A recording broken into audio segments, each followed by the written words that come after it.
आपसे ये जानना चाहूंगी, इतना हैंडसम लड़का इतना नेगेटिव किरदार क्यों निभा रहा है, क्यों डरा रहा है सामने वाले को? अरे नहीं, मुझे ऐसा लगता है कि एक नेगेटिविटी या नेगेटिविटी नहीं बोलते हम, नेगेटिव नहीं बोलते, क्योंकि मेरे हिसाब से ना I don't approach it as a negative character. जैसे आप अगर एक हमें हमेशा एक्टिंग में सिखाया जाता है, जब मैं थिएटर कर रहा था तब सिखाया गया था, नसीर सर ने कहा था कि यार दाऊद इब्राहिम को नहीं लगता कि वो बुरा इंसान है, वो कहता है ये मेरा बिजनेस है, मैं बिजनेसमैन हूँ। तो आप अगर दाऊद का कैरेक्टर कर रहे हो तो आप जब वो मैं आप एक बुरे इंसान का काम करने वाला ऐसा सोच के करोगे तो आप कभी वो कन्विंसिंगली नहीं कर पाओगे। As an actor you can't think that I am a bad guy, I am not a bad guy, I have reasons and just हर एक इंसान का अपना एक जस्टिफिकेशन होता है कि वो कैसे बिहेव कर रहा है, और उसकी एक वजह होती है उसकी अपनी, वो आप डिसाइड कर सकते हो एज एन ऑडियंस ये सही है या गलत है। लेकिन उस इंसान के लिए उसका एक जस्टिफिकेशन होता है, उसका एक अपना सच होता है कि मैंने जिंदगी में यही देखा है तो मैं इस तरीके से बर्ताव, क्योंकि इसके बगैर मेरा सर्वाइवल नहीं हो सकता। तो विराज मेरे लिए एक नेगेटिव कैरेक्टर नहीं, क्योंकि वो पैदा ही हुआ है गैंगस्टर फैमिली में, और बचपन से उसने देखा है कि अगर मैं इस तरीके से अपने आप को नहीं पोर्ट्रे करूंगा तो मुझे मार देंगे, गोली से उड़ा देंगे, मेरे पूरे परिवार को खत्म कर देंगे लोग। तो उसके लिए वो उसका सच है, उसके लिए उसके जस्टिफिकेशन है, तो वो मैं मेरे लिए वो नेगेटिव कैरेक्टर हो ही नहीं सकता, मेरे लिए उसके जस्टिफिकेशन नहीं तो वो कन्विंसिंग लगेगा ही नहीं। हाँ, सामने वाला जो उसको देखता है वो बोलेगा ये नेगेटिव है, काव्या जो उसकी जिंदगी में आती है लड़की, उसको वो नेगेटिव लगेगा, लेकिन आहिस्ता आहिस्ता वो जैसे मैं विराज को देखता हूँ वैसे ही वो उसको भी देखने लगते हैं कि अरे वो नेगेटिव क्यों लगता है या वो ऐसे बर्ताव क्यों करते हैं, उसके पीछे के जब रीजन समझ में आते हैं तो वो उसको इनफैक्ट एक कि इंसान बुरा नहीं, इंसान अच्छा ही है अंदर से, जिस जिस माहौल में पला बढ़ा है उसकी वजह से ऐसा हुआ है, तो वो उसकी अच्छाइयाँ देखने लगती है, परखने लगती है, और वहां पे वो स्टॉकहोम सिंड्रोम शुरू हो जाता है कि जहाँ पे कैप्टिव अपने किडनैपर से प्यार करना शुरू कर देती है, उन दोनों में मोहब्बत हो जाती है। स्टॉकहोम सिंड्रोम सर्टेनली मैंने भी वो देखा, मुझे बहुत इंटरेस्टिंग लगी, लेकिन ये 365 डेज की भी याद है जी जी आपने जी देखी, आपको लगी, जी, what is your take on this? है काफी सारे लोग बोलते हैं विलन वैसा कुछ? या style, it's like dark fantasy, it's like कि the forbidden fruit, it's like कि जो चीज आपको जिस चीज से थोड़ा डर लगता है, जो बहुत अग्रेसिव होती है, बहुत डोमिनेंट होती है,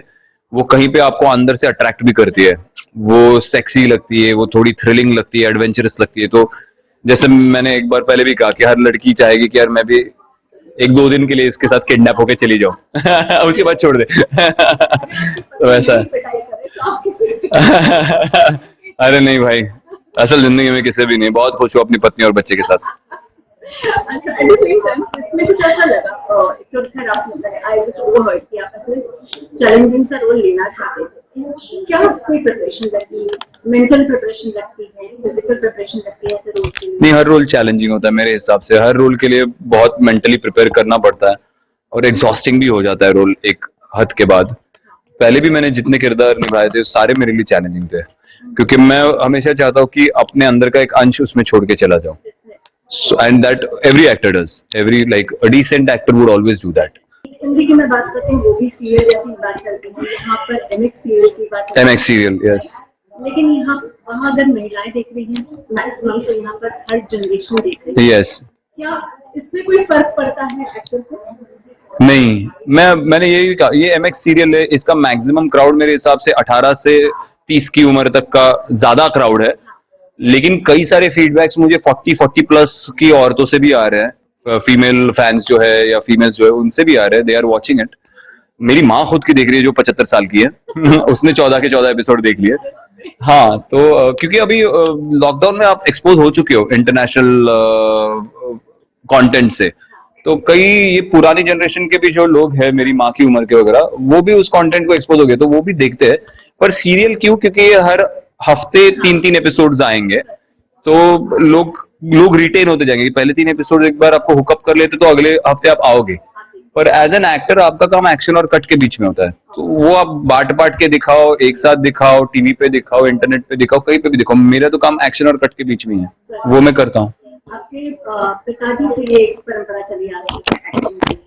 सर्टेनली वो माहौल ही रहा होगा आपका? नहीं, मेरे लिए नहीं रहा एक्चुअली, क्योंकि जब मैं पैदा हुआ तब तक मेरे पिताजी इंडस्ट्री छोड़ चुके थे और हम पुणे शिफ्ट हो गए थे, तो मैं कभी फिल्मी माहौल में नहीं बढ़ा।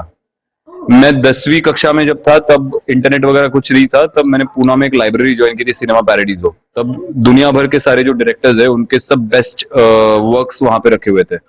Italian, polish, French, Indian, all. इनकी लास्ट में प्रोडक्शन बिल्कुल, तू जख्म देखिए MX प्लेयर पे जाके, अगर अब तक नहीं देखिए तो, और अपने ऑनेस्ट फीडबैक्स दीजिए ट्विटर पे, इंस्टाग्राम पे, जो कोई भी फीडबैक आता है वो मैं पर्सनली पढ़ता हूँ पूरा का पूरा।